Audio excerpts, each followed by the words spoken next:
Hello, everyone. I am very excited that you have joined me here again at the Teacher's Tribe podcast. I am your host, Maxine McFarlane. Teaching. You really have to love it to do it, especially for as long as I have. Many teachers do not remain in the profession for a variety of reasons. Teaching is challenging, and I have been reflecting on why I stayed for so many years. Am I a glutton for punishment? Or is there some other source of motivation? If you are a teacher, why don't you ponder this matter with me today?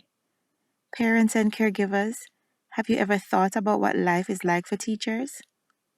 Thanks to the global pandemic and the drastic shifts that we had to make to the structure of our education systems around the world, I'm quite sure you have. This week, the focus is on how we feel about teaching. Please stay tuned.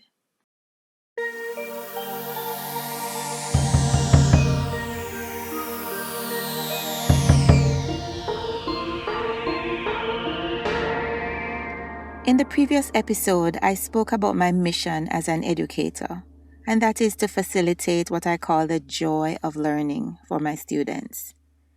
This was not something that was deliberately taught to me in school, but I realized that it was important to include in my practice.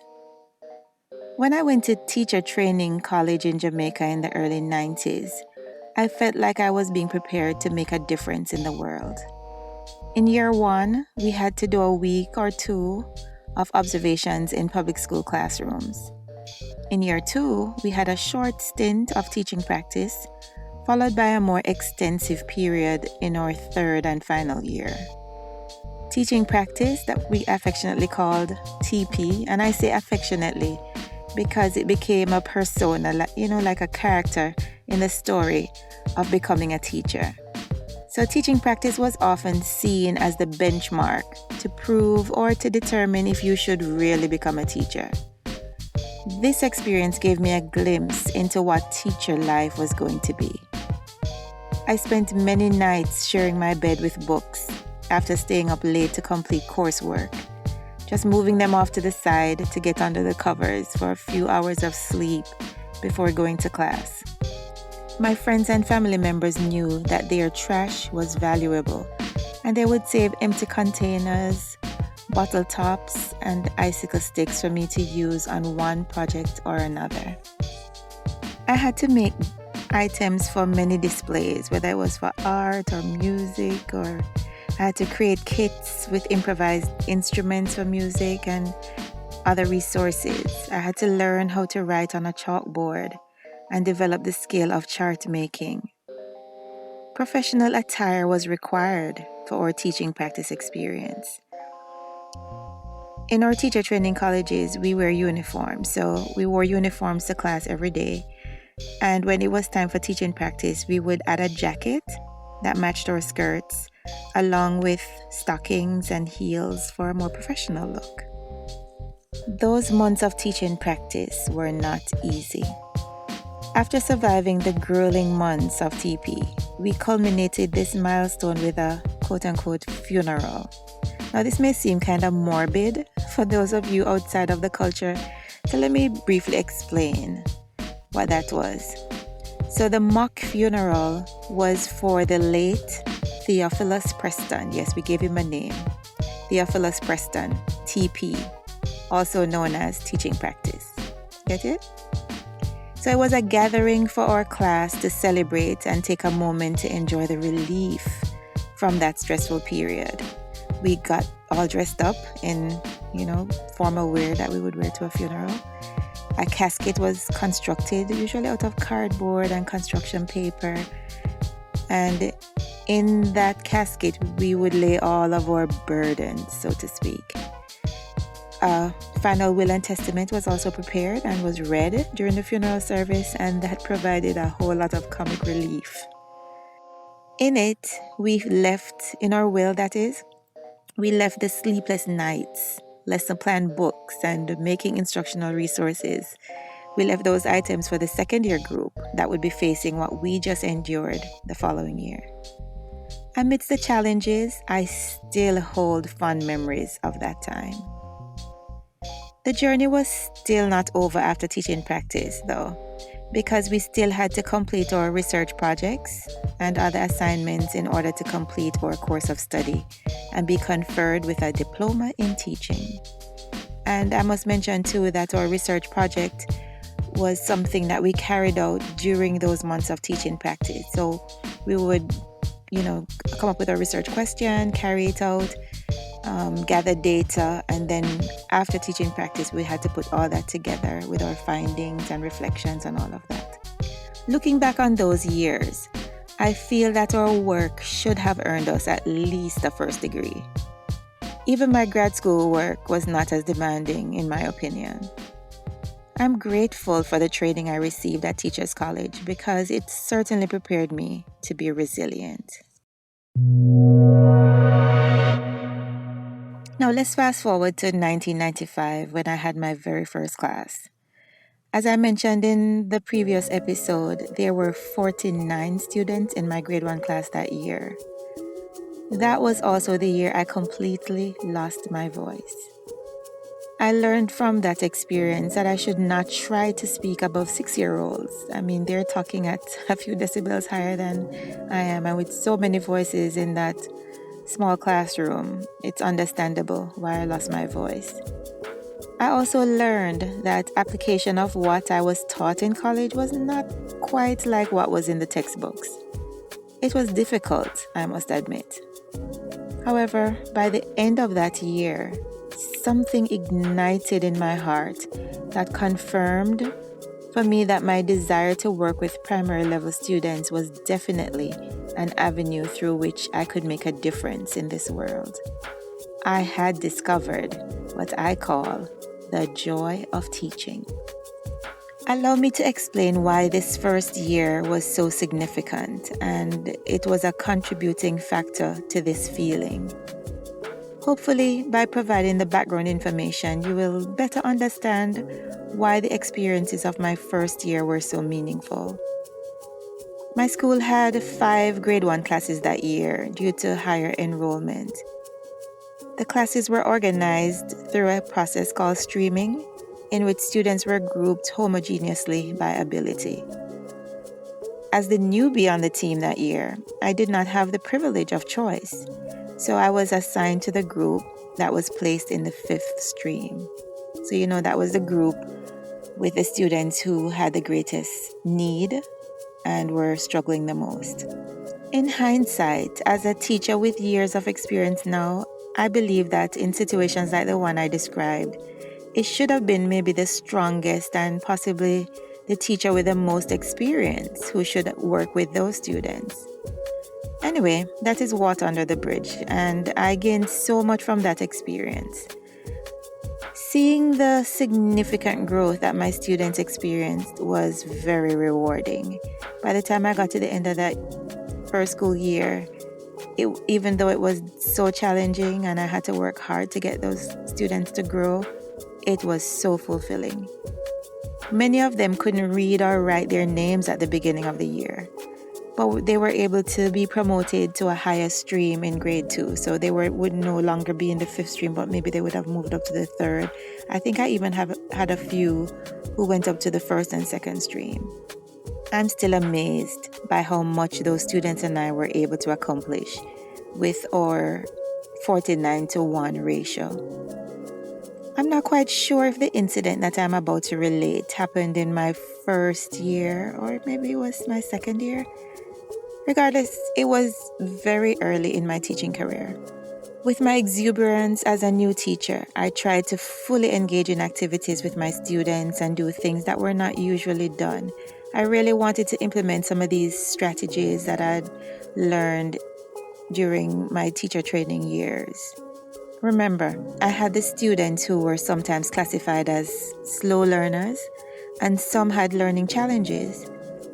Our school had one overhead projector that was kept in the office. I remember it so well. And I know it may sound strange now in these times when there are so many other gadgets and technological resources available in schools, especially in first world countries. But our school only had one in the office, and the only time I can recall it being used was occasionally during professional development sessions. In college, we had to learn how to use available devices in our classrooms, and the overhead projector was one of them that we were taught to use. Well, I decided that I would apply what I learned in college and bring some excitement and create new experiences for my students. Can you imagine an overhead projector to bring excitement? But those were the times.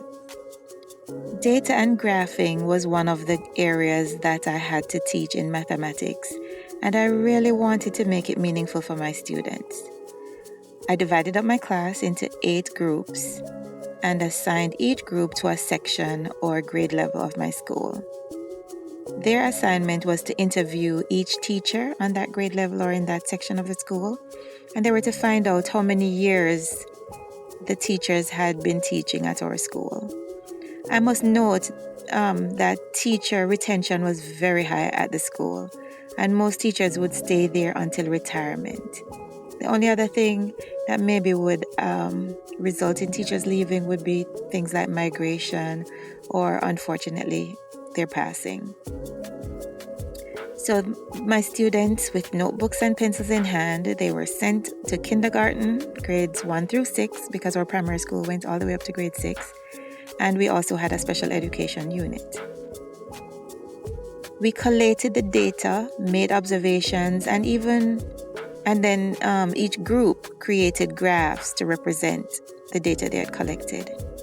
I also created graphs in Excel on my computer and printed them, copied them onto transparencies. The grand finale came, and I borrowed the extremely heavy overhead projector and lugged it all the way down to my classroom. My classroom was on the opposite end of the campus from the office.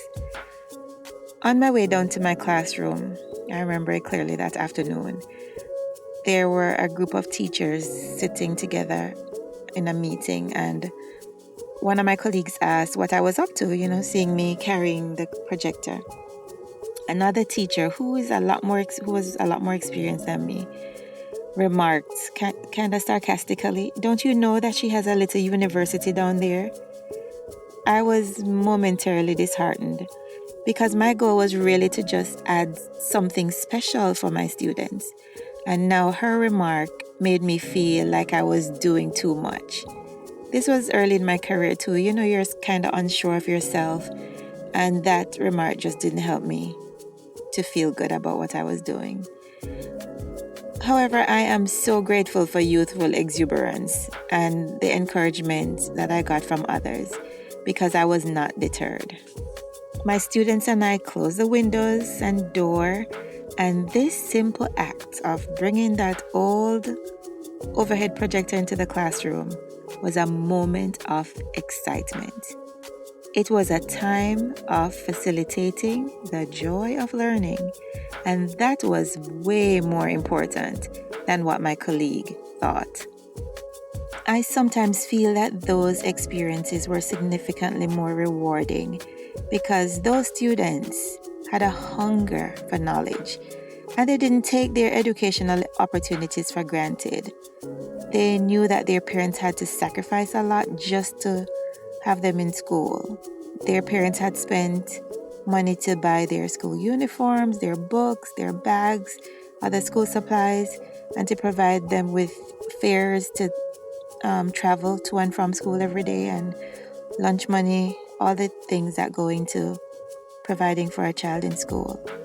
Even with a smaller class size currently in my teaching assignment, and I have more resources, and I now work in environments that are a lot more conducive to learning, and I have more experience, I must admit that the challenging years had a greater impact.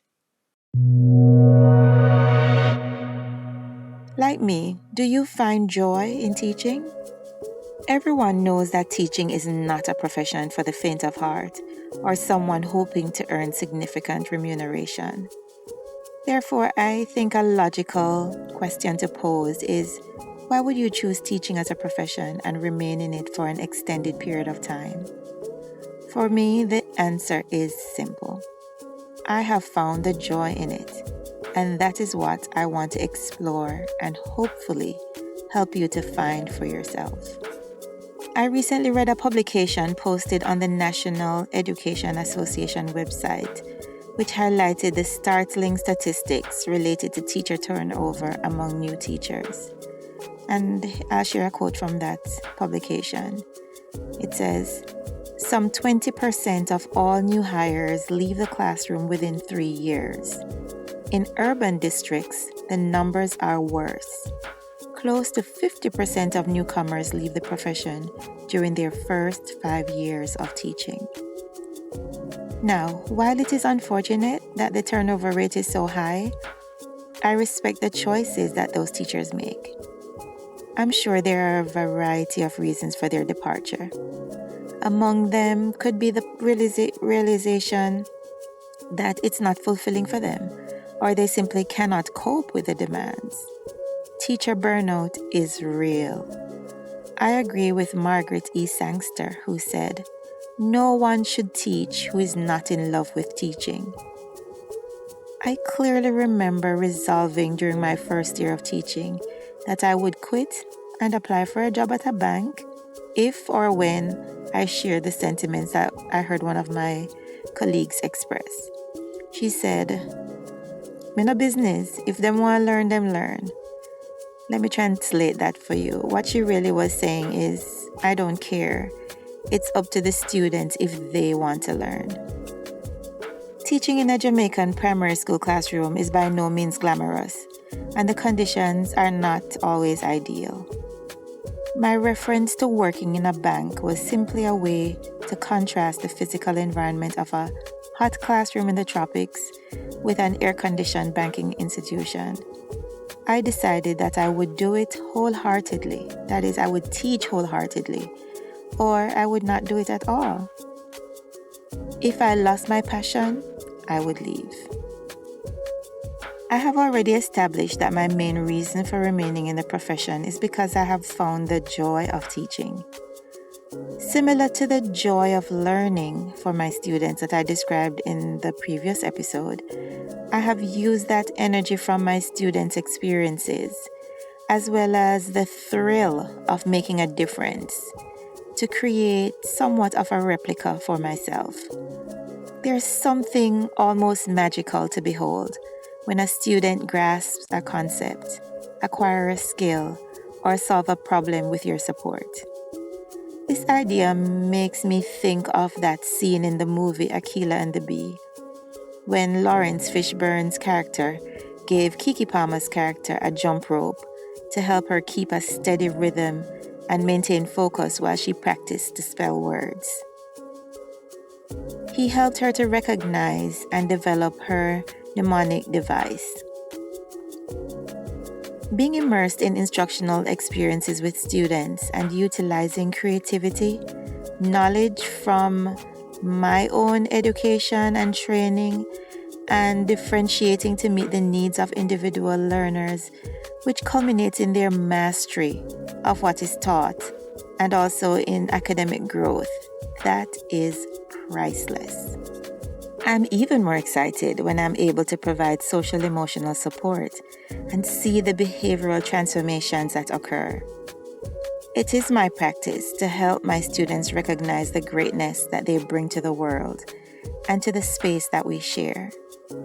In episode 5, Tips for Making Morning Meeting Meaningful, I mentioned how I use greatness notes with my students. They become meaningful to the students because throughout the year, they get filled up with positive recognitions from me and also from their peers. The beautiful thing about such interactions is that over time, the students come to recognize their own greatness and they change internally. The effectiveness of this aspect of my role as an educator is credited to the Nurtured Heart approach, which was created by Howard Glasser.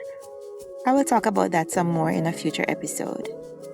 You can find more information about this on the Children's Success Foundation website. I also have a post on my blog that focuses on this matter of greatness. I will provide links in the show notes for these things that I just mentioned.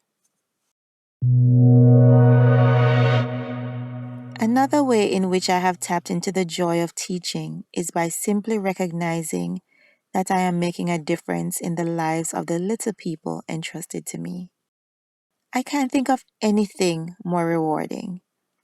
Here's another appropriate quote, and this one is by Brad Henry, who said, "A good teacher can inspire hope, ignite the imagination, and instill a love of learning."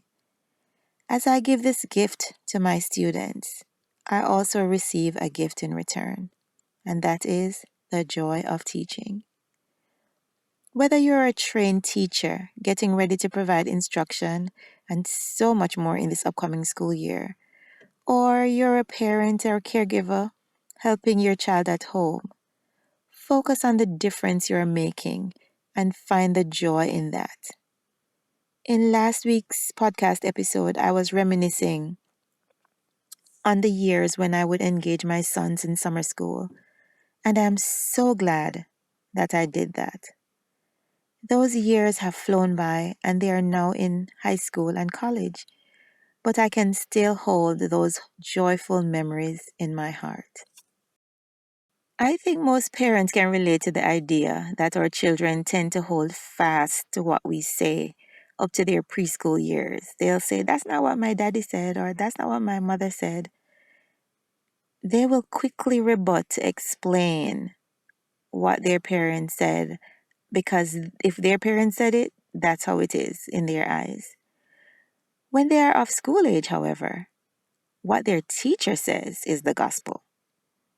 I have had many parents tell me about conflicts at home when they try to explain how to complete a homework assignment in a different manner than was taught at school.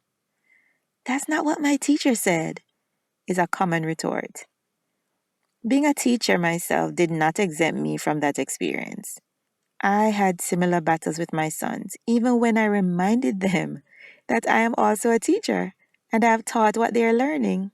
That did not matter. It did not make a difference because what their teacher said was what was important. I urge every teacher to use this power for good. This is life-changing work, and while we engage in it, our students will benefit so much more if we also allow them to see how much we care. At the beginning of the school year and many times throughout, I like to listen to Dr. Rita Pearson's TED Talk entitled "Every Kid Needs a Champion." I will link it in the show notes for your inspiration. She does a wonderful job highlighting the value of the work that we do and how important it is for our students. Things are shaping up to be challenging in new ways for the 2020-2021 school year. I would strongly suggest that this needs to be the year when we find and focus on the joy of teaching as we facilitate the joy of learning for our children and students. Until the next episode, walk good and one love.